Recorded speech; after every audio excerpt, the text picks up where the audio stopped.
Friendship പീക്കിന്റെ height എന്ന് പറയുന്നത് 5289 metres ആണ്. അതിൽ 4800 മീറ്റേഴ്സ് ആണ് ഞാൻ ക്ലൈംബ് ചെയ്തത്. ഇഷ്ടമുള്ളതിൽ അവൾക്ക് എന്താണോ താല്പര്യം അതനുസരിച്ച് അവൾ മുന്നോട്ട് വരട്ടെ എന്നതാണ് നമ്മുടെ ഒരു ഇത്. അതിൻ്റെ അകത്ത് ഞാനും അപ്പച്ചനും മാത്രമേ കേരളത്തിൽ നിന്നുണ്ടായിരുന്നുള്ളൂ. ഞങ്ങളുടെ സൊളാങ് വാലി ചെന്നപ്പോഴാണ് ഞങ്ങളുടെ ബാക്കി ടീംമേറ്റ്സും ഒക്കെ ആയിട്ട് കണ്ട് പരിചയപ്പെട്ടതൊക്കെ. ആളുടെ അപ്പച്ചനാണ് ആളെ എല്ലായിടത്തും കൊണ്ടുപോകുന്നത്, പ്രത്യേകിച്ച് യാത്രകൾക്കൊക്കെ കൊണ്ടുപോകുന്നത്. അവർക്ക് ഏകദേശം ഒരേ ഇഷ്ടങ്ങളാണ്. എനിക്ക് അഡ്വഞ്ചേഴ്സ് ഒക്കെ ഭയങ്കര ഇഷ്ടമാണ്. അവിടെ ഞാൻ റോക്ക് ക്ലൈംബിങ് പ്രാക്ടീസ് ചെയ്തു. പിന്നെ ഞാൻ വേറെയും പല പല സ്പോർട്സ് ഞാൻ പ്രാക്ടീസ് ചെയ്തായിരുന്നു. സേഫ്റ്റിയെ പറ്റി, അവിടുത്തെ കാലാവസ്ഥയെ പറ്റി അങ്ങനെ നല്ല ടെൻഷൻ ഉണ്ടായിരുന്നു. എൻ്റെ ഫസ്റ്റ് ടൈമാണ് ഇത്രയും ഹൈ ആൾട്ടിറ്റ്യൂഡിൽ പോകുന്നത്. ഇങ്ങനെ ഈ മഴ പെയ്ത കാരണം ഈ വഴിയൊക്കെ ഇങ്ങനെ ഭയങ്കരമായിട്ട് ഇങ്ങനെ ചെളിഞ്ഞ് കിടക്കുമായിരുന്നു. എല്ലാ കുട്ടികൾക്കും ഉണ്ടാവും ഒരു കഴിവ് അല്ലെങ്കിൽ വേറൊരു കഴിവ്. നമ്മുടെ ഒരു കാലിലിടുന്ന ഈ ഐസ് ബൂട്ട്സിന് തന്നെ നല്ല വെയിറ്റ് ഉണ്ട്. 2 കിലോയ്ക്ക് മേളിൽ വെയിറ്റ് ഉണ്ട് നമ്മുടെ ഒരു കാലിലിടുന്ന ഐസ് ബൂട്ട്സിന്. എനിക്ക് തിരിച്ചു പോകുന്നതിൽ എനിക്ക് ചെറിയ വിഷമം ഉണ്ടായിരുന്നു. പക്ഷെ എന്നാലും സാരമില്ല, ഞാൻ ഇനിയും ട്രൈ ചെയ്യും.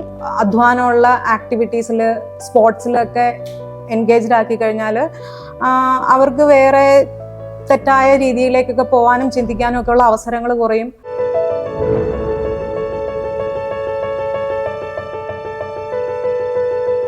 ഭൂമിയിലെ ഏറ്റവും വലിയ പർവ്വതനിരകളിലൊന്നാണ് ഹിമാലയൻ പർവ്വതനിരകൾ. 7200 അടിയിലധികം ഉയരമുള്ള 100-ൽ അധികം കൊടുമുടികളാണ് ഇവിടെ സ്ഥിതി ചെയ്യുന്നത്. ലോകത്തിലെ തന്നെ ഏറ്റവും വലിയ കൊടുമുടികളിൽ ഒന്നായ എവറസ്റ്റ് കൊടുമുടിയും ഇന്ത്യ ഉൾപ്പെടെ 7 രാജ്യങ്ങളിലായി വ്യാപിച്ചു കിടക്കുന്ന ഹിമാലയൻ പർവ്വതനിരകളിൽ ഉൾപ്പെടുന്നു. സഞ്ചാരികളെ ഏറെ ആകർഷിക്കുന്ന പർവ്വതനിരകൾ ആകാംക്ഷയോടൊപ്പം അതീവ ദുർഘടവുമാണ്. ഇവ കീഴടക്കുന്നതിന് പരിശീലനത്തോടൊപ്പം മനക്കരുത്തും അത്യാവശ്യമാണ്. ഹിമാലയത്തിൻ്റെ ഈ അപകടം പതിയിരിക്കുന്ന പാതകളിൽ ടെൻ്റ് കെട്ടിയും മഞ്ഞുവെള്ളം ഉരുക്കി കുടിച്ചും കേരളത്തിലെ ചേർത്തലയിൽ നിന്നുള്ള മലയാളി പെൺകുട്ടി 8ാം ക്ലാസ്സുകാരിയായ അന്ന അതിസാഹസിക യാത്ര നടത്തിയിരിക്കുകയാണ്. ആ കൊച്ചുമിടുക്കിയാണ് ഇന്ന് ഗുഡ്നസ് ടിവിയോടൊപ്പം തൻ്റെ അനുഭവങ്ങൾ പങ്കുവയ്ക്കുന്നത്.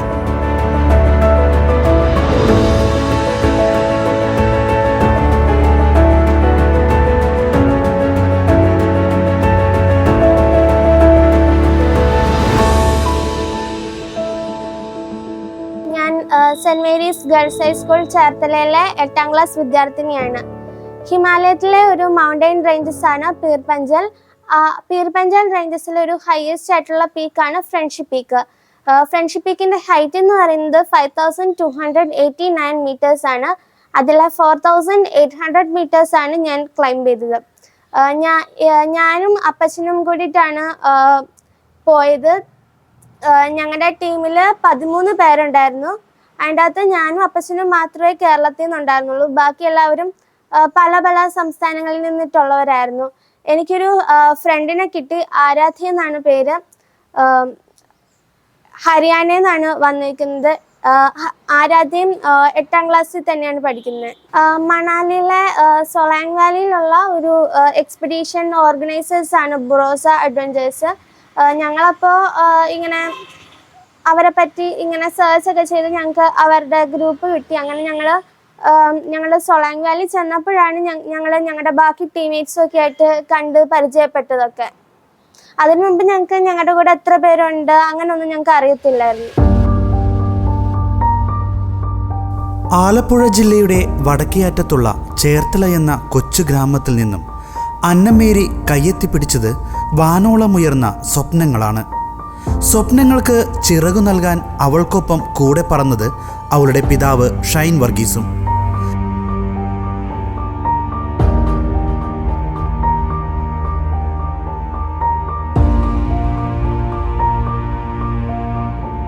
എനിക്ക് എല്ലാവരെയും പോലെ തന്നെ എനിക്കും ഈ ട്രാവലൊക്കെ ചെയ്യാനായിട്ട് ഭയങ്കര ഇഷ്ടമാണ്. പിന്നെ ഞാൻ ഈ കുറേ വായിക്കുകയൊക്കെ ചെയ്യും. അപ്പോൾ ഞാൻ ഇങ്ങനെ പത്രമൊക്കെ ഞാൻ വായിച്ചപ്പം എനിക്ക് ഞാൻ വല്ല 3ാം ക്ലാസ്സിലൊക്കെ പഠിച്ച സമയത്തായിരിക്കും ഒരു ചേച്ചി 16-15 വയസ്സുള്ളൊരു ചേച്ചി കാഞ്ചൻജംഗ സബ്മിറ്റ് ചെയ്തു എന്ന് പറഞ്ഞ് ഞാൻ വായിച്ചു. അപ്പോൾ അതൊക്കെ വായിച്ചപ്പോൾ എനിക്ക് കയറണമെന്നൊക്കെ ആഗ്രഹം തോന്നി. പിന്നെ ഞാനൊരു ബുക്കിൽ സന്തോഷ് യാദവ് ഹരിയാനയിലുള്ള ഒരു മൗണ്ടനിയർ ആണ്. എവറസ്റ്റ് 2 തവണ സബ്മിറ്റ് ചെയ്തിട്ടുണ്ട്. അപ്പം അങ്ങനെയൊക്കെ വായിച്ചപ്പോൾ എനിക്ക് ചെയ്യണമെന്നൊക്കെ ആഗ്രഹം തോന്നി. പിന്നെ എനിക്ക് അഡ്വഞ്ചേഴ്സ് ഒക്കെ ഭയങ്കര ഇഷ്ടമാണ്. പിന്നെ ഞാനിപ്പോൾ ഇവിടെ മൂവാറ്റുപുഴയ്ക്കടുത്ത് കാറ്റാടിക്കടവ് എന്ന് പറഞ്ഞ സ്ഥലത്ത് ഞാനൊരു ചെറിയൊരു ട്രക്കിങ് ചെയ്തു. അപ്പോൾ അത് ചെയ്തപ്പോൾ എനിക്ക് കുറച്ചും കൂടിയൊക്കെ വലുത് ചെയ്യണമെന്ന് ആഗ്രഹം തോന്നിയാണ് ഞാൻ ഇവിടെ ഹിമാലയത്തിലേക്ക് പോയത്. പിന്നെ പോകുന്നതിന് മുമ്പ് ഞാൻ ഇവിടെ RSC കടവന്ത്രയിൽ 1 മാസം ഞാൻ സമ്മർ ക്യാമ്പിന് പോയിട്ടുണ്ടായിരുന്നു. അവിടെ ഞാൻ റോക്ക് ക്ലൈമ്പിങ് പ്രാക്ടീസ് ചെയ്തു. പിന്നെ ഞാൻ വേറെയും പല പല സ്പോർട്സ് ഞാൻ പ്രാക്ടീസ് ചെയ്തായിരുന്നു.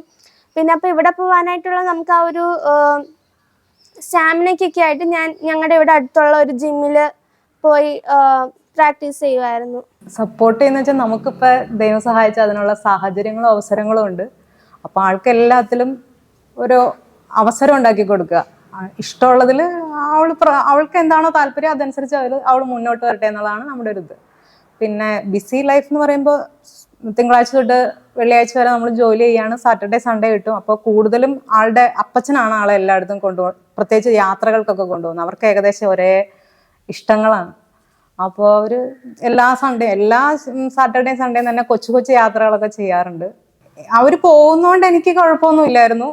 കാരണം അപ്പച്ചൻ്റെ കൂടെയാണ് പോകുന്നത്, അവർ ഒറ്റയ്ക്കൊന്നും അല്ലല്ലോ പോകുന്നത്. അപ്പം അങ്ങനെ ഭയപ്പെടേണ്ട കാര്യമില്ല. എന്നാലും സേഫ്റ്റിയെ പറ്റി, അവിടുത്തെ കാലാവസ്ഥയെ പറ്റി അങ്ങനെ നല്ല ടെൻഷൻ ഉണ്ടായിരുന്നു.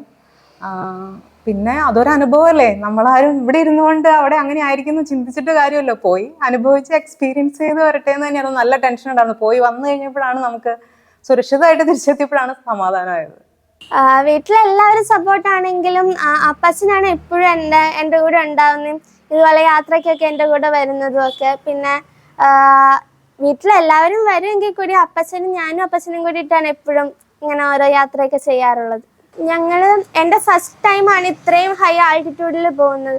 അപ്പോൾ ഞങ്ങളുടെ ഇവിടെ അടുത്തൊക്കെ ഇവിടെ കേരളത്തിൽ തന്നെ ഞാൻ ചെറിയ ട്രക്കിങ്സ് ചെയ്തിട്ടുണ്ട്. പക്ഷെ അതൊക്കെ എന്ന് പറയുമ്പോൾ മാക്സിമം ഒരു 1000 മീറ്റേഴ്സിൽ താഴെ അതിൻ്റെ ഓൾട്ടിറ്റ്യൂഡ് വരത്തുള്ളൂ. അപ്പോൾ എനിക്കപ്പോൾ ഈ 4000ഉം 5000ഉം ഒക്കെ അത്രയും ഓൾട്ടിറ്റ്യൂഡിൽ ഇതെൻ്റെ ഫസ്റ്റ് എക്സ്പീരിയൻസ് ആണ്. അപ്പോൾ അതുകൊണ്ടിട്ട് തന്നെ എനിക്കപ്പോൾ ഇത് ചെയ്യാൻ വേണ്ടിയിട്ട് ഞങ്ങൾക്ക് പേഴ്സണൽ പോർട്ടറിനെ വെച്ചു. അതാകുമ്പോൾ ഞങ്ങളുടെ ഡേ പാക്ക് ഞങ്ങളുടെ പേഴ്സണൽ പോർട്ടർ കൊണ്ടുപോയിക്കോളും. പിന്നെ ഞങ്ങളുടെ ബാക്കിയുള്ള ഞങ്ങളുടെ റക്സാക്കും കാര്യങ്ങളും ഒക്കെ ഞങ്ങളുടെ അതീ മ്യൂളിൻ്റെ പുറത്ത് ഞങ്ങളുടെ ഗൈഡൊക്കെ കൊണ്ടുവന്നോളൂ. ഒരു ഏജന്റിനെ കണ്ടുപിടിച്ച് എല്ലാ സജ്ജീകരണവും ചെയ്തപ്പോൾ അവർ പ്രധാനമായിട്ടും പറഞ്ഞിരുന്ന ഒരു കാര്യം, നമ്മൾ ഫിസിക്കലി ഫിറ്റായിട്ട്, അത്രയും ഒക്കെ കയറാനും ഒക്കെ ഉള്ളതാണ്. അപ്പോൾ രണ്ടുപേരും ഫിസിക്കലി ഫിറ്റായിട്ട് എത്തണം എന്നാണ് പറഞ്ഞിരുന്നത്. അപ്പോൾ മോളെ സംബന്ധിച്ചോളം ആള് കുറച്ച് സ്പോർട്സും പ്രത്യേകിച്ച് സമ്മറായിട്ട് ക്യാമ്പിലൊക്കെ അറ്റൻഡ് ചെയ്തുകൊണ്ട് ആൾ കുറച്ച് ഫിസിക്കലി ഓക്കെ ആയിരുന്നു. അതുകൊണ്ട് അങ്ങനെ ഒരു കൺസേൺ ഉണ്ടായിരുന്നില്ല. പിന്നെ ഞങ്ങൾ പോകുന്നതിന് മുന്നേ അങ്ങനെ പോകുകയെന്ന് അങ്ങനെ ആരോടും പറഞ്ഞിരുന്നൊന്നുമില്ല. ഇവർ സ്കൂളിൽ പറഞ്ഞിരുന്നു, സ്കൂളിൽ അനുവാദം മേടിക്കണമല്ലോ. അപ്പോൾ സ്കൂളിൽ പറഞ്ഞ മാതിരി സ്കൂൾ തുറന്ന ഉടനെ 1.5 ആഴ്ചത്തെ അവധിയൊക്കെ ചോദിച്ച് പറഞ്ഞു വിട്ടപ്പോൾ സത്യം പറഞ്ഞാൽ സാറ് ചിലപ്പോൾ ഇനി എന്നാ വെക്കേഷന് പോകായിരുന്നില്ലേ എന്നൊക്കെ ചോദിക്കുന്ന കരുതി. പക്ഷെ സാറും ക്ലാസ് ടീച്ചറും ഒക്കെ എനിക്ക് തോന്നുന്നു ഭയങ്കര ഞങ്ങളെ പേരൻസിനെ അത്ഭുതപ്പെടുത്തി. സാറ് പറഞ്ഞത്ര ഭയങ്കര പ്രോത്സാഹനമായിരുന്നു. അവർക്ക് എവിടെയൊക്കെ യാത്ര, എങ്ങനെയാ പോകുന്നത്, അങ്ങനെ എല്ലാം അറിയാനും എല്ലാ പരിപൂർണ പിന്തുണയും പ്രോത്സാഹനമാണ് സ്കൂളിൽ നിന്ന് അധ്യാപകർ, ഹെഡ് മാസ്റ്റർ, ക്ലാസ് ടീച്ചറൊക്കെ കൊടുത്തത്.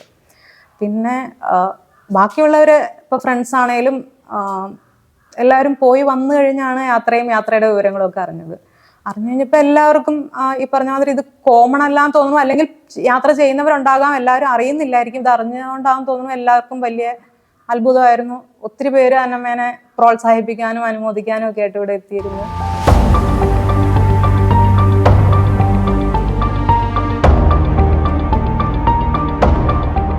ഹിമാലയൻ പർവ്വതനിരയിലെ അതിദുർഘടമായ പാതകളിൽ ടെന്റ് കെട്ടിയും മഞ്ഞുവെള്ളം ഉരുക്കി കുടിച്ചും അന്ന എന്ന 8ാം ക്ലാസ്സുകാരി 6 ദിവസം കൊണ്ട് പിന്നിട്ടത് 4800 മീറ്റർ ദൂരം.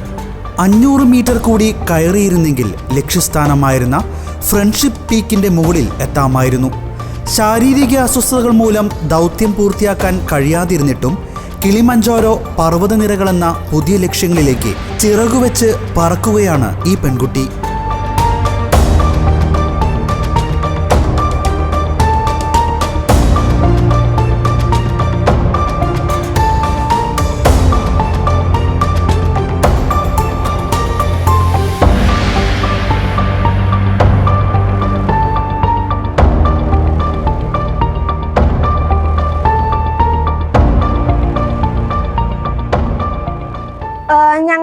ഫുഡ് എന്ന് പറയുമ്പോൾ ഈ നോർത്ത് ഇന്ത്യൻ ഫുഡ് ആയിരുന്നു കിട്ടിയത്. ഞങ്ങളുടെ ഗൈഡ് ഞങ്ങൾക്ക് ഉണ്ടാക്കിയൊക്കെ തരും.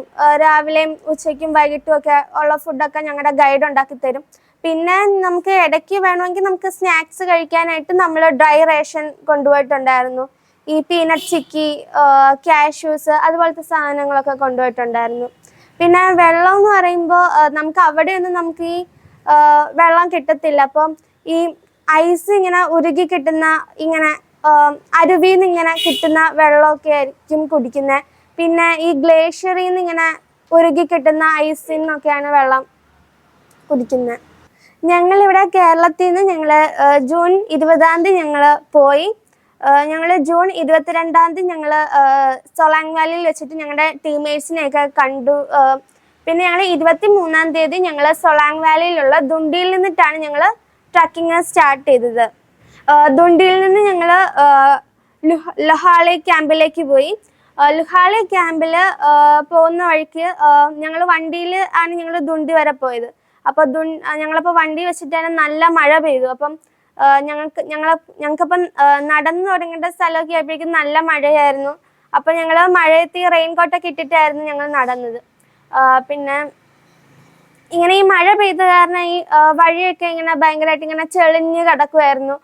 വഴിയൊക്കെ ഇങ്ങനെ ഭയങ്കര കുത്തനെ സ്റ്റീപ്പൊക്കെ ആയിരുന്നു. അപ്പം അങ്ങനെയൊക്കെ ആയിരുന്നു വഴിയൊക്കെ. പിന്നെ ഞങ്ങൾ ലുഹാളി ക്യാമ്പിൽ ചെന്നു. ലുഹാളി ക്യാമ്പിൽ ഞങ്ങളപ്പോൾ ഈ സ്റ്റേ ചെയ്യുന്നതൊക്കെ ടെൻറ്റിലാണ്. ഞാൻ ആദ്യമായിട്ടാണ് ഈ ടെൻറ്റിലൊക്കെ സ്റ്റേ ചെയ്യുന്നത്.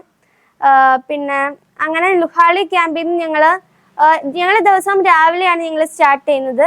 ലുഹാളി ക്യാമ്പിൽ നിന്ന് ഞങ്ങൾ ലേഡി ലഗിലേക്ക് പോയി. ലേഡി ലഗിൽ നിന്ന് ഞങ്ങൾ അതിൻ്റെ പിറ്റേ ദിവസം ഞങ്ങൾ ബേസ് ക്യാമ്പിലേക്ക് പോയി. ബേസ് ക്യാമ്പിൽ നിന്ന് ഞങ്ങൾ രാത്രി 12 മണിക്ക് മിഡ്നൈറ്റ് 12 മണിക്ക് ഞങ്ങളുടെ ട്രക്കിങ് സ്റ്റാർട്ട് ചെയ്യും. അപ്പം ബേസ് ക്യാമ്പ് തൊട്ടിട്ട് നമ്മൾ കംപ്ലീറ്റ് ഐസിൽ കൂടി ആയിരിക്കും നടക്കുന്നത്. അപ്പോൾ നമ്മൾ ഈ ഐസിൽ നടക്കുമ്പോൾ നമുക്ക് ഇടാനായിട്ടുള്ള ice boots, crampons, ice axe, harness അതുപോലത്തെ സംഭവങ്ങളൊക്കെ അവർ തരും. പിന്നെ നമ്മൾ ഈ ഐസിൽ നമ്മൾ നടക്കുമ്പോൾ നല്ല തണുപ്പായിരിക്കും. അപ്പം പല ലെയർ ക്ലോത്ത്സ് ഒക്കെ നമ്മൾ ഇടും. പിന്നെ നമ്മുടെ ഒരു കാലിലിടുന്ന ഈ ഐസ് ബൂട്ട്സിന് തന്നെ നല്ല വെയിറ്റ് ഉണ്ട്. 2 കിലോയ്ക്ക് മേളിൽ വെയിറ്റ് ഉണ്ട് നമ്മുടെ ഒരു കാലിലിടുന്ന ഐസ് ബൂട്ട്സിന്. അപ്പോൾ അങ്ങനെയൊക്കെയായിരുന്നു നമ്മൾ കയറിപ്പോയത്.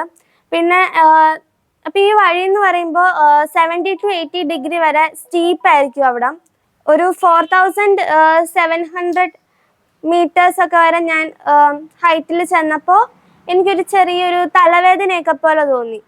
അപ്പോൾ ഞങ്ങളുടെ ഗൈഡ് പറഞ്ഞു റിസ്ക് എടുക്കണ്ട, നമുക്ക് തിരിച്ചു പോരാം. അപ്പോൾ പിന്നെ ഞങ്ങൾ 4800 മീറ്റേഴ്സ് വരെ കയറിയിട്ട് ഞങ്ങൾ തിരിച്ചു പോന്നു. രാത്രിയിലെ സ്റ്റേ എന്ന് പറയുമ്പോൾ ഞങ്ങൾക്ക് ബേസ് ക്യാമ്പിൽ എത്തുന്നോടം വരെ ഞങ്ങൾക്ക് ഇങ്ങനെ ഐസ് അവിടെ ഇവിടെ ഇങ്ങനെ ഗ്ലേഷ്യേഴ്സ് മാത്രമേ കാണാൻ പറ്റത്തുണ്ടായിരുന്നുള്ളൂ. ബേസ് ക്യാമ്പിൽ ചെന്ന് കഴിഞ്ഞപ്പോൾ ഞങ്ങളുടെ തൊട്ടിട്ട് ഐസ് അങ്ങോട്ട് പോവുമായിരുന്നു. നമുക്ക് അവസരവും സാഹചര്യങ്ങളും ഉണ്ടെങ്കിൽ അവരുടെ ആഗ്രഹങ്ങൾ അല്ലെങ്കിൽ അവരുടെ കഴിവുകൾ പരിപോഷിപ്പിച്ചു കൊടുക്കുക. എല്ലാ കുട്ടികൾക്കും ഉണ്ടാവും ഒരു കഴിവ് അല്ലെങ്കിൽ വേറൊരു കഴിവ്. അപ്പോൾ അതിനുള്ള പരിപൂർണ പിന്തുണയും സപ്പോർട്ടും കൊടുക്കുക. അവരെ എപ്പോഴും എൻഗേജ്ഡ് ആക്കി നിർത്തുക. ഇന്ന കാര്യത്തിന് ഫോഴ്സ് ചെയ്യാതെ എല്ലാത്തിനും അവസരം ഒരുക്കി കൊടുക്കുക. അവർക്ക് ഏതാണോ ഇഷ്ടം, അവർക്ക് എന്താണോ താല്പര്യം, ആ മേഖലയിൽ അവർ വളർന്നു വരട്ടെ എന്നുള്ളതാണ് ഞങ്ങളുടെ ഒരു ചിന്താഗതി. മോളുടെ അപ്പച്ചന്, എൻ്റെ ഹസ്ബൻഡിന് യാത്ര പൊതുവെ നല്ല ഇഷ്ടമുള്ള ആളാണ്. അപ്പോൾ സ്വാഭാവികമായിട്ടും മോൾക്കും യാത്രയോട് കൂടുതൽ കമ്പമുണ്ട്. അങ്ങനെ അവർ ഇടയ്ക്കിടയ്ക്ക് ഓരോ ട്രിപ്പുകൾ പോയെടുത്ത് തന്നെ പിന്നെയും പോകും. ഫോട്ടോ എടുക്കാനൊക്കെ ആയിട്ടാണ് കൂടുതലും. പക്ഷി നിരീക്ഷണം രണ്ടുപേർക്കും വളരെ ഇഷ്ടമാണ്. അപ്പോൾ ശനി ഞായറും ചിലപ്പോൾ അടുപ്പിച്ച് അടുത്തടുത്ത ആഴ്ചകളിൽ ഒക്കെ അവർ പോകും. മെനക്കെട്ട് പോയി ഇരുന്ന് ഓരോ വൈവിധ്യമാർന്ന പക്ഷികളെ ഒക്കെ കണ്ട് പിടിച്ച് ഫോട്ടോ ഒക്കെ എടുക്കണം. പക്ഷെ അവരത് ചെയ്യും. ഞങ്ങളുടെ ടീമിൽ 13 പേരായിരുന്നു ഉണ്ടായിരുന്നത്. അതിൻ്റെ അകത്ത് 3 പേര് സബ്മിറ്റ് ചെയ്തുള്ളൂ. ബാക്കി ഞങ്ങൾ 10 പേരും പല ഇങ്ങനെ ആരോഗ്യ പ്രശ്നങ്ങൾ കാരണം ഞങ്ങളുടെ ഗൈഡിന്റെ നിർദ്ദേശപ്രകാരം തിരിച്ചു പോകുന്നു.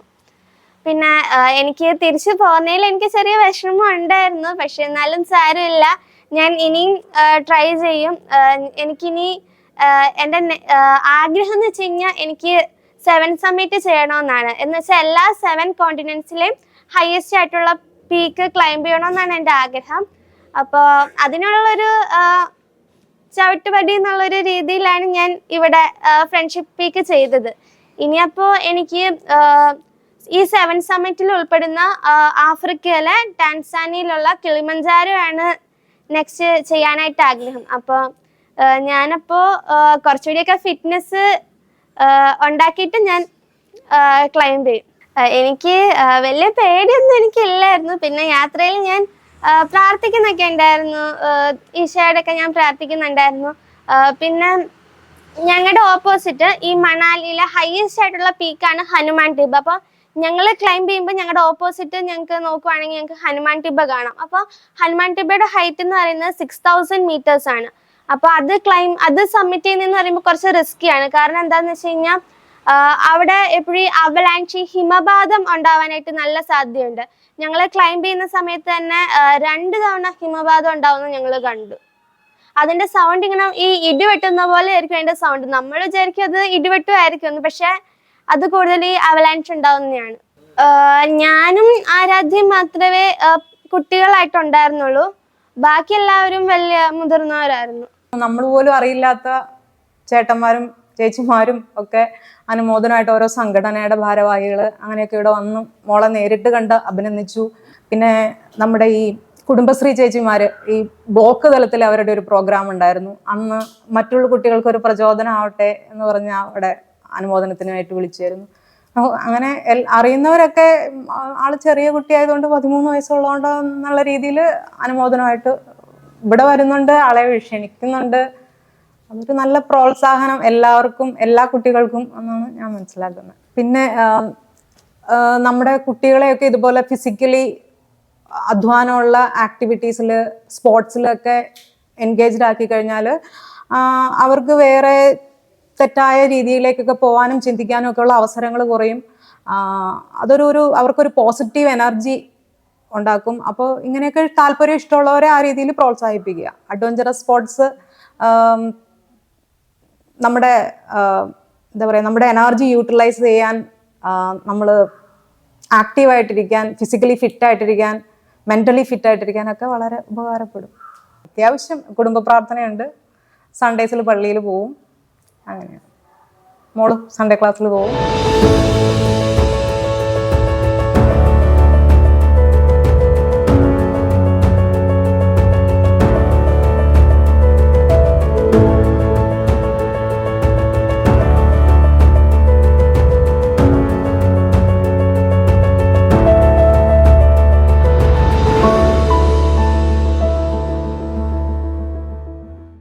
പോകുന്നതിന് മുമ്പ് ഞാൻ ഞങ്ങളുടെ സ്കൂളിലെ ഞങ്ങളുടെ ഹെഡ് മാസ്റ്റർ ഷാജു സാറിനോടും പിന്നെ ഞങ്ങളുടെ ക്ലാസ് ടീച്ചർ അജിത് ടീച്ചറിനോടും പിന്നെ എൻ്റെ ക്ലാസ്സിലെ എല്ലാവരോടും പറഞ്ഞിട്ടുണ്ടായിരുന്നു. പിന്നെ ബാക്കി എല്ലാവരും ഞങ്ങൾ പോയി വന്നിട്ടൊക്കെ അറിഞ്ഞത്.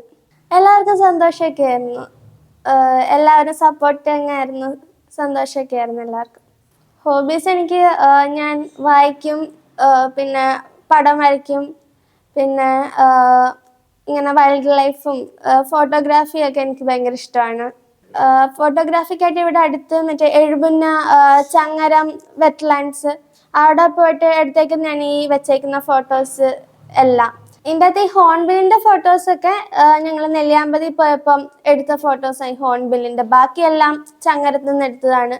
പിന്നെ അതിരപ്പള്ളി, മറ്റ് വാൽപ്പാറ, മലക്കപ്പാറ അവിടെ ഞങ്ങൾ കുറേ തവണ പോയിട്ടുണ്ട്. പിന്നെ ഇവിടെ അടുത്ത് മറ്റേ എഴുപുന്ന ചങ്ങരം പാടശേഖരത്ത് അവിടെ കുറേ തവണ പോയിട്ടുണ്ട്. എല്ലാ ആഴ്ചയും ഞങ്ങൾ അവിടെ പോകാറുണ്ടായിരുന്നു. വെക്കേഷൻ ടൈമിലും അല്ലാത്തപ്പോഴൊക്കെ. സീസൺ ആകുമ്പോൾ ഞങ്ങൾ എപ്പോഴും അവിടെ പോകും. അവിടെ ഈ പെലിക്കൻസ് വരും, പെയിൻറ്റഡ് സ്റ്റോർക്ക്, പിന്നെ അങ്ങനെ കുറേ ബേർഡ്സ് ഒക്കെ വരും. അപ്പം അതിനെ കണ്ട് ഫോട്ടോസൊക്കെ എടുക്കാൻ വേണ്ടിയിട്ടാണ് പോകുന്നത്. ഫോട്ടോഗ്രാഫി ഞാൻ വായിക്കുമെന്ന് പറഞ്ഞില്ല. അപ്പം ഞാൻ വായിച്ച ഈ N.A. നസീർ ഒരു വൈൽഡ് ലൈഫ് ഫോട്ടോഗ്രാഫറൊക്കെയാണ്. അപ്പം എനിക്ക് N.A. നസീറിൻ്റെ മിക്ക ബുക്സും എനിക്കുണ്ട്. ഓൾമോസ്റ്റ് എല്ലാ ബുക്സും എനിക്കുണ്ട്. അപ്പോൾ അതൊക്കെ വായിക്കുമ്പോൾ എനിക്കും ഫോട്ടോഗ്രാഫിയൊക്കെ ഭയങ്കര ഇഷ്ടമൊക്കെയാണ്. അപ്പോൾ അതൊക്കെ വായിച്ച് എനിക്ക് ഇൻട്രസ്റ്റ് ആയി. പിന്നെ ഞങ്ങൾക്കൊരു ക്യാമറ ഉണ്ടായിരുന്നു, നിക്കോണിൻ്റെ.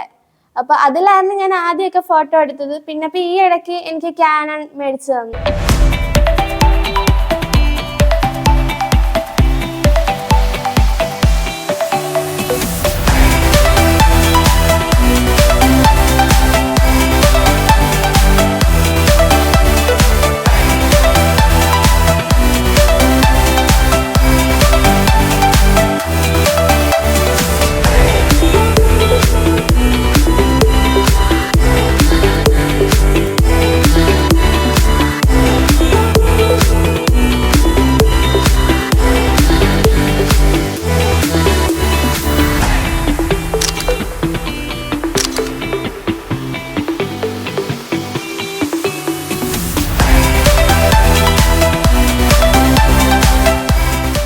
ദീർഘദൂര യാത്ര അയച്ച് ബാക്കി എല്ലാ കാര്യങ്ങൾക്കും എന്നെ കൊണ്ടു നടക്കുന്നത് എൻ്റെ വല്യപ്പച്ചനാണ്.